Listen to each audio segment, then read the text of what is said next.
அனைவருக்கும் இனிய மாலை வணக்கம். என்னுடைய பேர் மயூரன். நான் விஷன்ஸ் குளோபல் எம்பவர்மெண்ட் நிறுவனத்தில் இயங்கிட்டு இருக்கிறேன். நாங்கள் யாழ்ப்பாணத்தில் பணி செய்கிறோம். தற்போது இலங்கையில் ஏற்பட்ட திட்வா புயலின் தாக்கம் பெரிய அளவில் இருக்கு. இதனால கனப்பகுதிகள் பாதிக்கப்பட்டிருக்கின்றன. இலங்கையில கிட்டத்தட்ட இருக்கக்கூடிய 9 மாகாணங்கள்ல 7 மாகாணங்கள் அதிகூடிய பாதிப்பை சந்திச்சிருக்கு. 15 மாவட்டங்களுக்கு மேல கிட்டத்தட்ட நீர்ல மூழ்கிற நிலை. 500க்கும் மேற்பட்ட சடலங்கள் மீட்கப்பட்டிருக்கிறாங்க. அதுபோல கிட்டத்தட்ட 1000க்கும் மேற்பட்ட நபர்களை ஒரு கிழமையாக காணல. அவர்களை மண் மூடி இருக்கலாம் அல்லது அவர்கள் எங்கு சென்றார்கள், வெள்ளத்தினால் அடித்து செல்லப்பட்டார்களா என்பது தெரியவில்லை. அதுபோல இலங்கையில பாரிய அழிவு ஏற்பட்டிருக்கு. இந்த அழிவு 2004ஆம் ஆண்டு சுனாமியினால ஏற்பட்ட அழிவுக்கு சமமான ஒரு அழிவு. பாத்தீங்கன்னா 1,00,000க்கும் மேற்பட்ட நபர்களுடைய வீடுகள் முற்றிலுமாக பாதிக்கப்பட்ட சூழல். நாடு முழுவதும் அரசாங்கம் 1275 முகாம்களை உருவாக்கி அங்கே மக்கள் கிட்டத்தட்ட 5,00,000க்கும் மேற்பட்ட மக்கள் பாதுகாப்பு மையங்களில் வைக்கப்பட்டிருக்கிறாங்க. அதுபோல மத்திய மாகாணம் மிகப்பெரிய பாதிப்புக்குள்ளாயிருக்கு. வட மாகாணத்துல கிளிநொச்சி, முல்லைத்தீவு, மன்னார், வவுனியா போன்ற பகுதிகளும் பிரதானமாக பாதிக்கப்பட்டிருக்கு. இந்த சந்தர்ப்பத்தில் உண்மையா என்ற நாடு போர்னால பாதிக்கப்பட்ட ஒரு சமூகம். அதுக்கு பிறகு வந்த சுனாமி அழிவு, பின்னால் நடந்த இறுதிக்கட்ட போர், பிறகு ஒவ்வொரு வருடம் ஏற்பட்ட அழிவுகள், இதெல்லாம் தாங்குற திறன் இல்லாத ஒரு நாடு, ஒரு சின்ன நாடு எங்களுடைய நாடு. அப்ப இந்த சந்தர்ப்பத்தில் இப்போது இந்த திட்வா புயலினால் ஏற்பட்ட பாதிப்புகள் எண்ணிலடங்கா பாதிப்பு. இந்த பாதிப்புகளை சமாளிக்கக்கூடிய ஆற்றல் எங்களோட நாட்டுக்கு இருக்கா இல்லையான்னு பாத்தீங்கன்னா இல்லைன்னு சொல்லலாம்.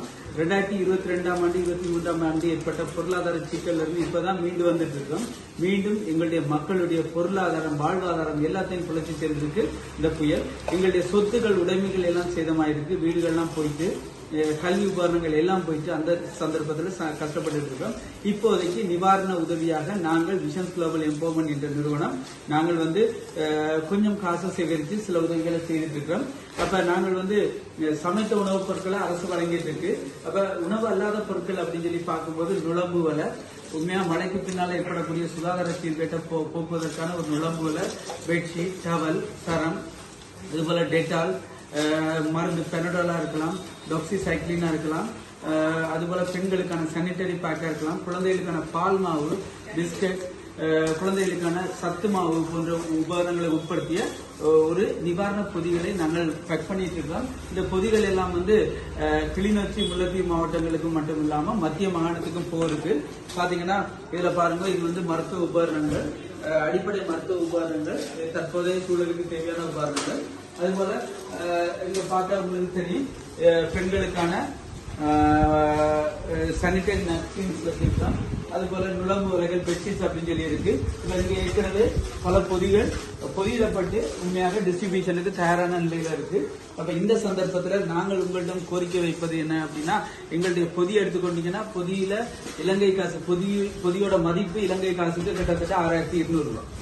அப்ப இது இந்திய காசுக்கு பாத்தீங்கன்னா இதோட மதிப்பு 1,900 ரூபாய். அப்ப நான் இந்தியாவுக்கு இடம்பெயர்ந்து இந்தியாவில் கல்வி கற்று 25 வருடத்தை இந்தியாவில் செலவழித்தேன். அந்த அடிப்படையில் இந்தியா என்பது எங்களுக்கு இதயபூர்வமான நாடு. எப்போதும் எங்களுக்காக கஷ்டம், நஷ்டம், நன்மை, தீமை எல்லாத்திலையும் இந்தியா கூட இருக்கிற நாடு. அந்த அடிப்படையில 25 வருடங்கள் நான் என்னுடைய வாழ்க்கை கழிந்த அடிப்படையில நான் இந்திய நண்பர்களாகி உங்கள்கிட்ட கேட்கிறோம், எங்களுக்கு இந்த சந்தர்ப்பத்தில் கை கொடுங்கோ, எங்களுடன் தோளோடு சேர்ந்து தோள் கொடுங்கோ. உண்மையா எங்களோட இந்த சந்தர்ப்பத்தில் நீங்கள் கொடுக்கக்கூடிய உதவி எங்களை இந்த புயல் போன்ற பாதிப்புகள், இதனால ஏற்படுற எங்களுடைய இயல்புநிலை பாதிப்புகள் இருந்து மீண்டு வருவதற்கு உதவியாக இருக்கும் என்று கேட்கிறேன். ஒரு குடும்பத்திற்கு நீங்கள் வழங்கக்கூடிய ஒரு உதவி 1,900 ரூபாய் மதிப்பிலான ஒரு பொதியாக இருக்கலாம். அப்ப உங்களால் முடிந்த அளவுல எத்தனை குடும்பங்களுக்கு உங்களால் வழங்க முடியுமோ அத்தனை குடும்பங்களுக்கு நீங்கள் வழங்கினால் மிகச்சிறப்பாகும் என்று கூறிக்கொண்டு, உண்மையாக இந்த சந்தர்ப்பத்தில் எங்களோட கூட நில்லுங்கோ, எங்கள்கிட்ட நடந்து வாங்கோ, எங்களுடன் கைகளை கோர்த்து ஒன்றாக சேர்ந்து செல்வோம் என்ற ஒரு தன்னம்பிக்கையை கொடுங்க. நாங்கள் இந்த சிக்கலான சூழலிலிருந்து மீண்டு வர வேண்டும் என்று எதிர்பார்க்கிறோம். நன்றி.